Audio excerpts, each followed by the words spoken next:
Se você assistir, voltar atrás aí, eu mostrei padres da igreja, pais da igreja, contrariando tudo que o Ariel falou. É um engano.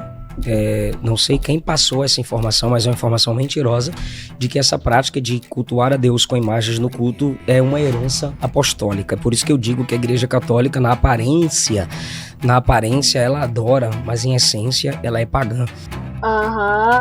Sei. Procurando dinheiro, explorando o povo. Isso é idolatria.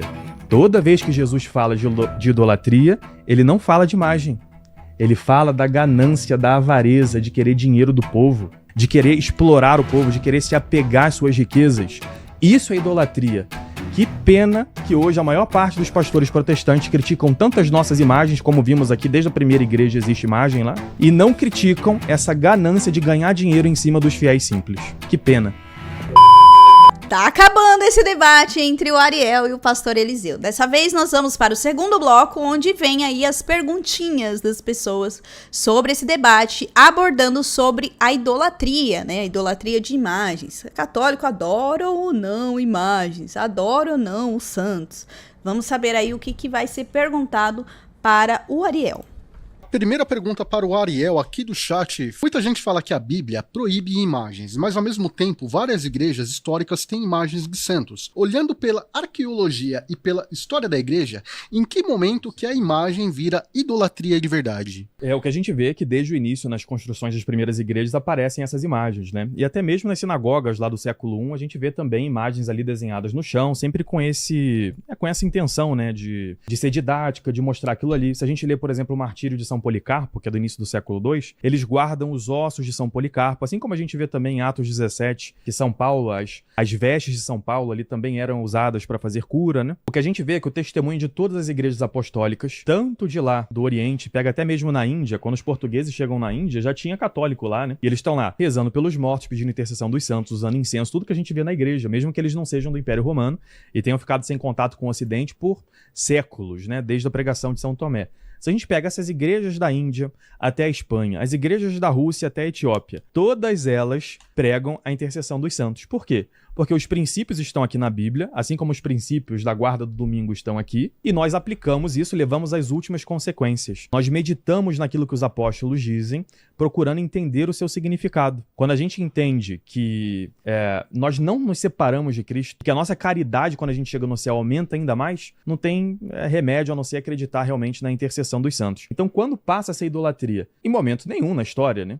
A única vez que talvez tenha acontecido algo assim é no tempo de Santo Epifânio, né? No século IV, em que a gente tem uma heresia que aparece, que é de falar, acho que é coliridianos, que é o quê? Algumas pessoas que pegavam uns pães ali e ofereciam para Maria e depois eles comiam esse pão. Isso é idolatria, é fazer um sacrifício para Nossa Senhora. A gente não pode fazer isso. Toda a honra que a gente dá para Nossa Senhora e para os santos é dentro da missa, que é o sacrifício do filho para o pai. A gente precisa estar dentro dessa ótica para que seja realmente uma reverência e não uma adoração. Então, nesse momento aparece isso, a igreja combateu essa heresia, da mesma forma que hoje nós combatemos a heresia iconoclasta, que diz que a gente não pode ter imagem alguma de Deus. No Antigo Testamento não podia ter, porque Deus não tinha imagem, mas agora Jesus Cristo é a imagem perfeita do Deus invisível. Nós vimos a sua glória e, portanto, nós podemos ter imagens de Jesus Cristo. A gente consegue ver agora Deus tem um rosto. Deus agora tem um rosto, não é como no Antigo Testamento. E acho que é isso, né? Não tem um momento em que passou a ser heresia. Tem essa discussão aí no século VIII, né, quando um imperador, ou seja, nenhum dos bispos, dos fiéis, dos santos falam disso, vem um imperador e tenta proibir o uso das imagens por influência dos muçulmanos, que eles também dizem que não pode ter imagem alguma, né? E aí os bispos da igreja se levantaram, a cristandade toda, e resgataram o costume que recebemos desde a época dos apóstolos, entendendo que Jesus Cristo tem imagem, então por isso nós podemos ter imagem também. Depois essa discussão, ela some, né, não se fala mais disso, ou seja, por séculos a igreja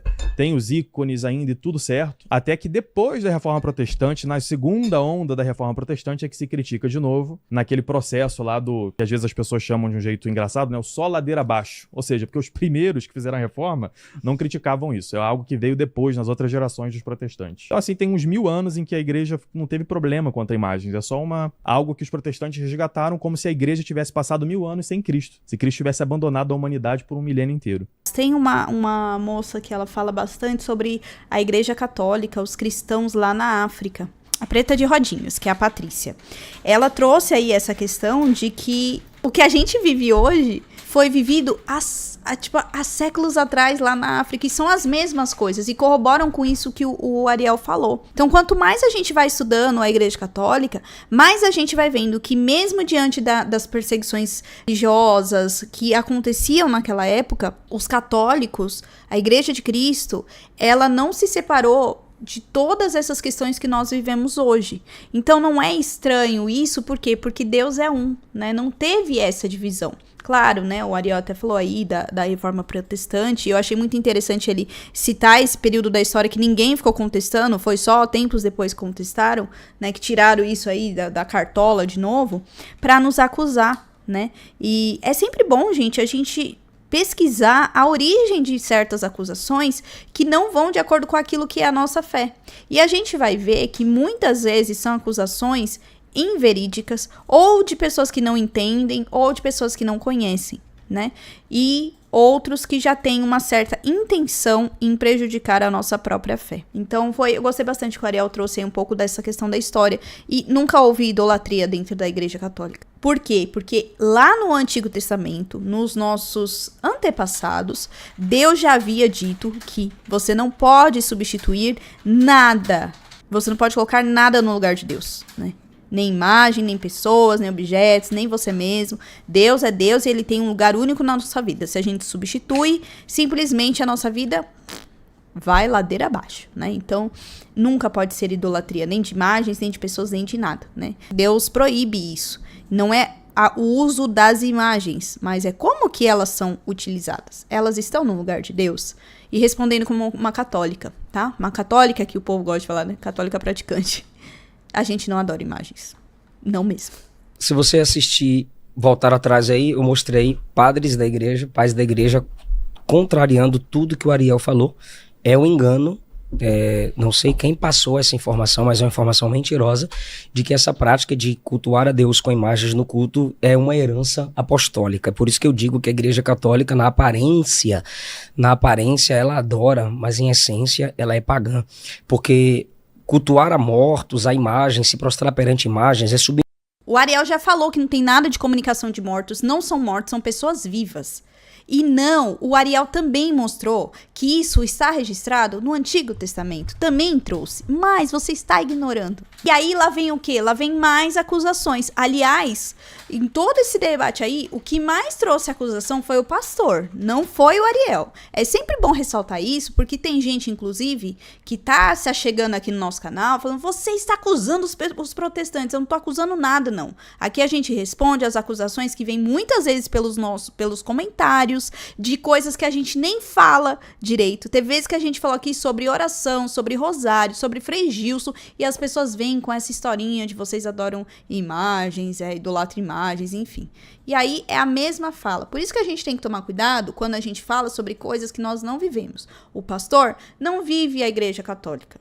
Então ele não tinha nem que estar falando sobre esse assunto. Porque ele pode falar, não, eu vejo que parece com... Não, ele já acusa, vocês são assim.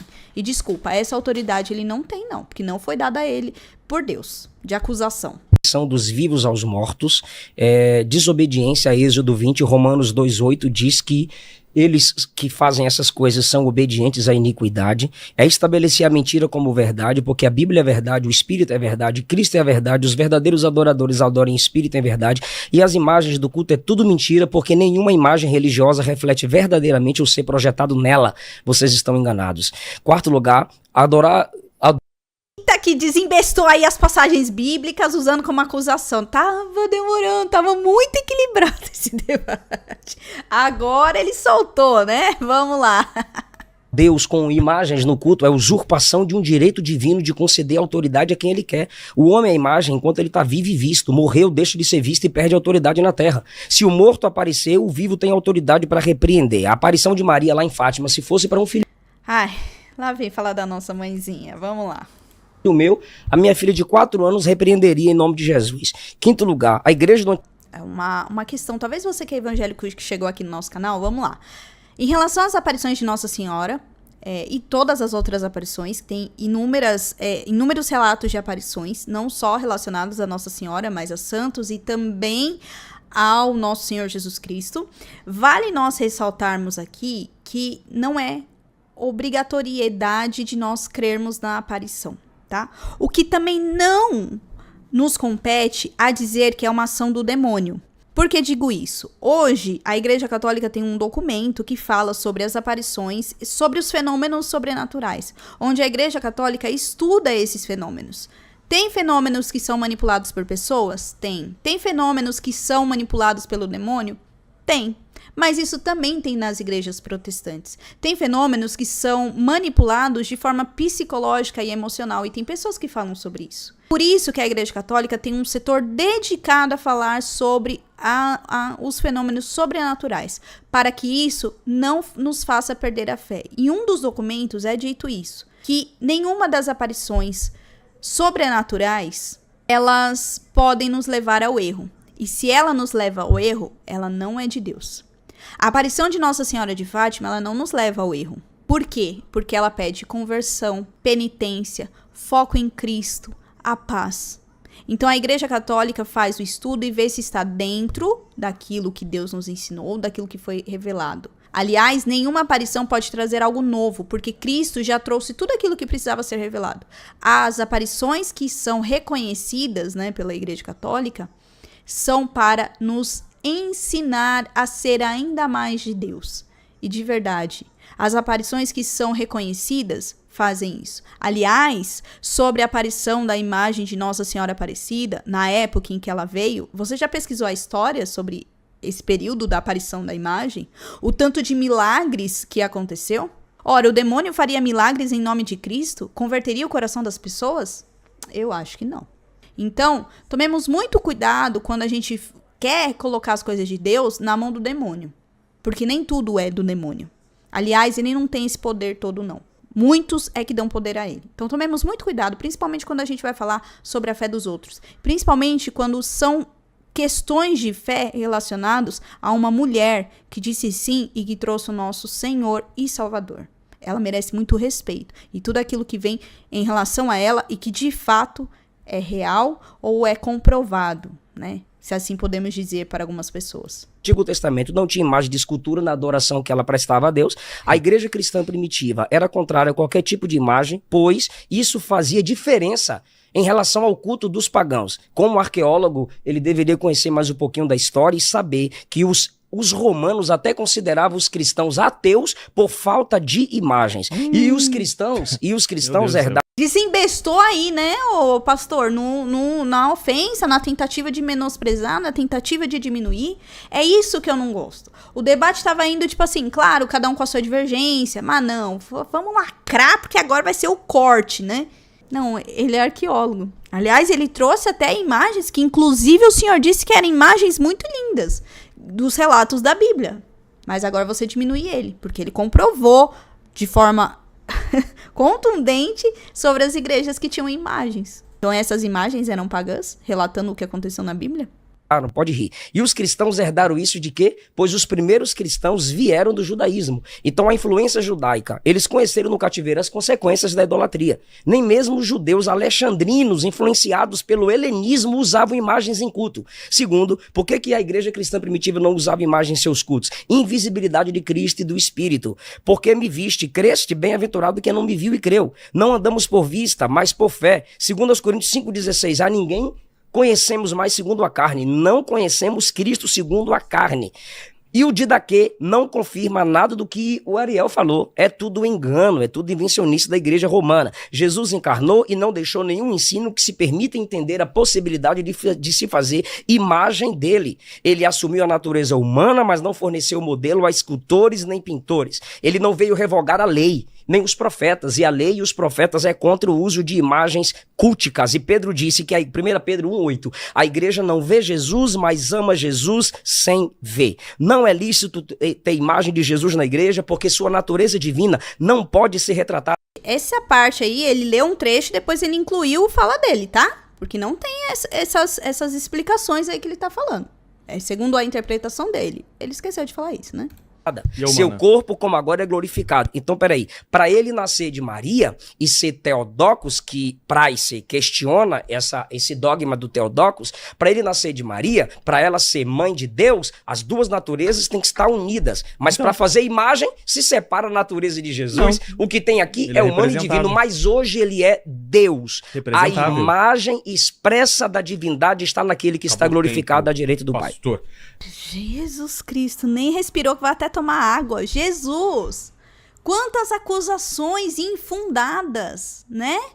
Quanta mistura de palavra e de tudo aquilo que foi dito durante o debate. Por que não se apoia sem precisar de acusação? Eu sempre digo isso, gente. Você pode criticar, você pode tirar dúvidas. Já teve irmãos aqui, protestantes, evangélicos de outras religiões, até ateus, que fizeram perguntas contundentes. Inclusive, já foi até pauta de vídeo do canal. Agora, você vir com o dedinho apontado, com essa empáfia toda, para acusar os irmãos, usando questões históricas que não estão condizendo, aliás, o Ariel mostrou aí você tá muito errado, né? Vamos lá, o Marcos Vinícius Ramos, ele perguntou para o pastor Eliseu: eu cresci ouvindo que idolatria é se ajoelhar para uma imagem, mas hoje em dia parece que tem gente que idolatra dinheiro, político, famoso. Como que eu sei na prática se alguma coisa já virou ídolo no meu coração? Quando isso domina sua vida, quando você depende disso e não depende de Deus, quando sua boca fala do que seu coração está cheio, quando você não vive sem isso. Se você perde a dependência divina, como Israel fez, e se prostrou perante a estátua da serpente, você é idólatra. Se você ama o dinheiro como Geazi e mente para ter dinheiro, mesmo tendo Eliseu exortado a não fazer, você é idólatra. Se você, como Judas, vende Jesus por 30 moedas, mas o perfume que oferece a ele é criticado porque 300 denários, Jesus não vale 300, mas vende Jesus por 30, você é idólatra. Se você, como filho pródigo, vira as costas para o seu pai, sai da igreja porque o profeta profetizou que você ia prosperar e não prosperou, por causa de grana, você é idólatra. Se você pensa que é o partido de direita ou esquerda que vai solucionar a solução do Brasil, que vai solucionar o problema do Brasil, você é idólatra. Nada pode estar no mesmo nível de Deus, nada pode estar acima de Deus. Todas as coisas devem continuar abaixo de Deus. Quando um ser humano se prostra diante de uma imagem, ele está rebaixando a si mesmo. O homem coisas como única solução é idolatria. E tem pastor idolatrando política? Tem. Tem gente idolatrando grana? Tem. Assim como tem gente idolatrando fama, tem gente idolatrando like. Mente em nome de Deus para ferir as escrituras. Não tem coragem de abrir as escrituras, fazer o exame, respeitar o texto e o contexto. Você está idolatrando a sua tradição. Jesus disse por 2 vezes que existem pessoas que colocam a tradição acima das escrituras. Isso é idolatria. Isso é idolatria da tradição. Assim como tem gente que idolatra simplesmente mãe, pai, dinheiro, riqueza, fama. Tem gente que idolatra imagem porque cria uma dependência. Não vivemos por vista, vivemos por fé, mas você depende de algo visível para ter certeza de que está se comunicando com o espiritual. Você precisa de algo visível para ter certeza que está se comunicando com aquilo que é celestial. À luz da Bíblia e da história, você é idólatra. Isso sim, como o Ariel está gostando de chamar a gente, isso sim é heresia, isso sim é erro, isso sim é distorção das escrituras. E repito, porque ele falou mais uma vez, o conceito do domingo está nas escrituras, está na prática da igreja primitiva. Ele não falou que não tá na escritura. Presta atenção, fala as coisas direito. Não está explícito como norma, como Jesus mandou, que é o que vocês nos acusam sobre imagens, que vocês nos acusam sobre Eucaristia, por exemplo, que está totalmente explícito, é norma na igreja, mas existe a interpretação, existe a hermenêutica, né? Mateus, João, Lucas, Atos, Cartas e Apocalipse. O uso de imagens não está nas reuniões de culto. Mateus, Marcos, Lucas, João, Atos, Cartas, Apocalipse. Só lá para o fim do 2º, 3º século, outros dizem que a partir do 4º século é que isso é feito, quando a igreja entra aí nesse desvio doutrinário, e a reforma protestante é um chamamento divino, pelo menos inicialmente falando, porque houveram pré-reformadores, para que as pessoas voltassem as escrituras, a fonte pura. Eu não estou aqui desprezando a tradição. Eu só estou dizendo que a tradição tem seu valor, tem, se ela se submeter às escrituras sagradas. E os próprios padres, próprios pregadores que na história da Igreja Católica escreveram e formaram conteúdo para a patrística, concordam com o que eu estou dizendo. Só a Bíblia é inspirada. O padre que sempre posta, com todo respeito, eu feri o padre? Eu tô machucando, né? Não, quando você falou que que todos os padres da igreja defenderam a autoridade... Eu não disse todos, então não me interrompa se for pra falar em verdade, Ariel. O padre que te defende... Você está falando em verdades, né? Você está pegando questões de padres, de divergências, que é super normal, aliás, até os apóstolos, né? Tiveram divergências. Paulo puxou a orelha de Pedro, né? Você tá puxando questões pro seu lado. Traz os outros. Por que você não faz esse contraponto? Não traz, né? De quando você acaba de fazer seus debates, ele não debate com Aí você tá baixando o nível, Não, pastor. eu não concluí o argumento. O padre escreve um e-book uma vez. Não, vou falar de e-book, Ariel, não. Você tá tentando fazer um showzinho agora aqui no final. Eu vou falar... Concordo, ele está tentando fazer um showzinho desde a hora que abriu a boca nesse final aí. Qual é a questão? A questão é, eu disse que na patrística houveram pessoas que formaram conteúdo para ela. Houve pessoas, obrigado pelo português. Teologicamente eu preciso te ensinar. Houve homens que escreveram houveram pessoas que escreveram sobre a patrística e eles concordando com as escrituras. O padre concordou que a tradição eclesiástica não é inspirada. A apostólica, sim. Pronto. E a tradição apostólica é aquilo que eles deixaram registrados nas escrituras, registrado nas escrituras sagradas. 3 minutos para comentário. Pena que isso Vou usar o que o padre Paulo Ricardo já falou em outro vídeo que a gente trouxe aqui. E quem que trouxe a Bíblia mesmo pra vocês? Tá. aí não tá escrito na Bíblia, né? Que a tradição apostólica é só o que tá escrito na Bíblia. Você pega a segunda carta Tessalonicenses 2,15, ele diz que a gente tem que ser fiéis àquilo que ele pregou. Se você quiser, a gente comenta. Que foi ensinado, seja de forma escrita ou de forma oral. E tradição humana, por falar de tradição humana, uma tradição humana é dizer que só a Bíblia tem a tradição apostólica. Isso apareceu no século XVI. Ninguém falou isso antes disso. Por 1500 anos, ninguém guardou, nenhuma das igrejas apostólicas, esse ensinamento. Aí, na Revolução Francesa, na modernidade, na Reforma Protestante, é que vem esse princípio individualista de que eu faço a minha própria interpretação. Isso é uma tradição humana, é você se colocar acima de Deus. É como Coré, Datã e Abirã, em Números 16, que negam a autoridade de Moisés para fazer o seu próprio culto. Assim como os pastores hoje, sem ter sucessão apostólica, pegam a escritura, decidem que só aquilo ali é a base da tradição apostólica e começam a fazer a sua própria interpretação, assim como os judeus tentaram fazer a própria imagem que eles imaginavam de Deus, que era o bezerro de ouro. Isso é idolatria, né? E eu achei interessante, porque se a gente for lá para o Evangelho de São Mateus, no capítulo 19, no versículo de 16 em diante, nós temos o jovem rico. E ele pede lá ele diz assim, o que eu preciso fazer para alcançar a vida eterna? E Jesus fala, segue os mandamentos. Versículo 18, quais? Ele diz, não matarás, não cometerás adultério, não furtarás, não dirás falso testemunho, honra teu pai e tua mãe, amarás o teu próximo como a ti mesmo. Aí alguém pode perguntar, e a idolatria? É o que vem logo em seguida. Disse-lhe Jesus, se queres ser perfeito, vai e vende tudo o que tens, dá aos pobres e terás um tesouro no céu. Vem e segue-me. E o jovem, ouvindo essa palavra, retirou-se triste, porque possuía muitas propriedades. Disse então a seus discípulos, em verdade vos digo que é difícil um rico entrar no reino dos céus. Por quê? Porque esse é o pecado da idolatria. E quantas vezes os pastores criticam essa prática da gente ter as imagens, que é uma forma de transmitir o evangelho, assim como nós temos a escritura, né, a Bíblia, que é feita de papel e tinta, nós temos uma música, nós temos uma novela da Record, nós temos uma imagem, isso é uma forma de transmitir o evangelho. Quantas vezes eles não criticam isso? E passam por cima do que aconteceu com o jovem rico aqui. Ficam procurando dinheiro, explorando o povo. Isso é idolatria. Toda vez que Jesus fala de idolatria, ele não fala de imagem. Ele fala da ganância, da avareza, de querer dinheiro do povo, de querer explorar o povo, de querer se apegar às suas riquezas. Isso é idolatria. Que pena que hoje a maior parte dos pastores protestantes criticam tantas nossas imagens, como vimos aqui, desde a primeira igreja existe imagem lá, e não criticam essa ganância de ganhar dinheiro em cima dos fiéis simples. Que pena.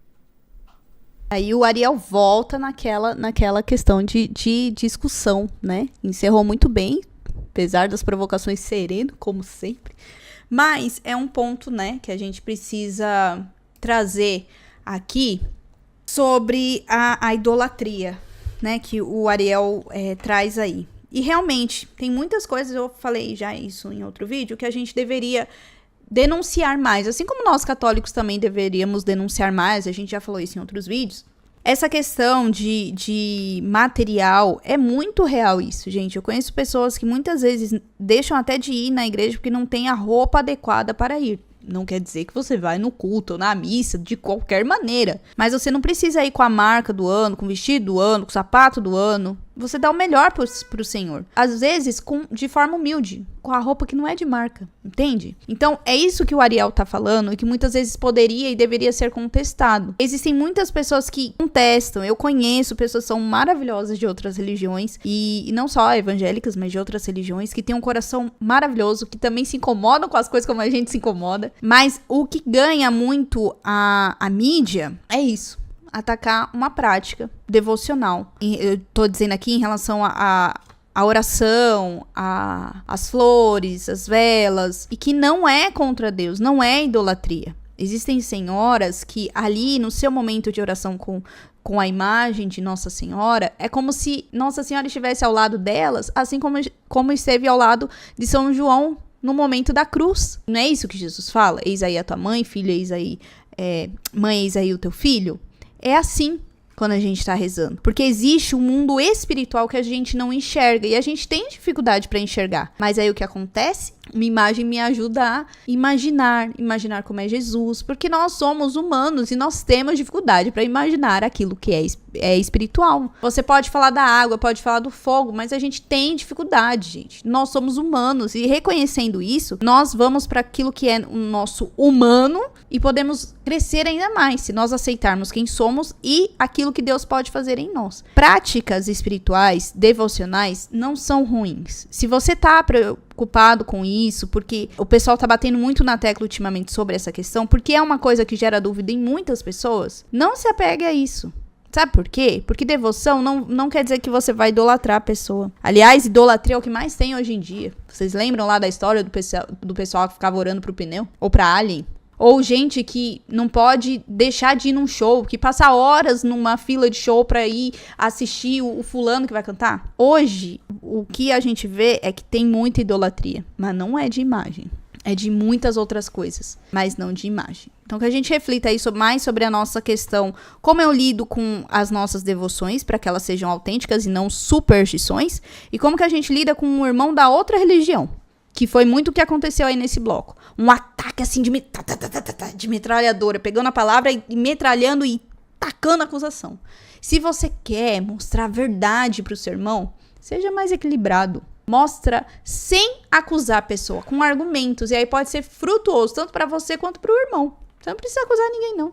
Porque Jesus não fez isso. Se Jesus não fez isso, quem somos nós para fazer, né? Exortar é uma coisa. Acusar daquilo que a pessoa não faz é outra. Então, estamos acabando aí este debate, tá quase acabando, hein? E conta o que você achou desse trechinho aí onde houveram perguntas, ficou um pouquinho mais ácido esse momento, deixa aqui nos comentários, mas respeite essas regrinhas porque você não precisa ofender ninguém, tá bom? Não seja como pastor, não ofenda ninguém aqui, tá? Não esquece do meu joinha, de se inscrever no canal e ativar o seu sininho. Então é isso, até o próximo vídeo.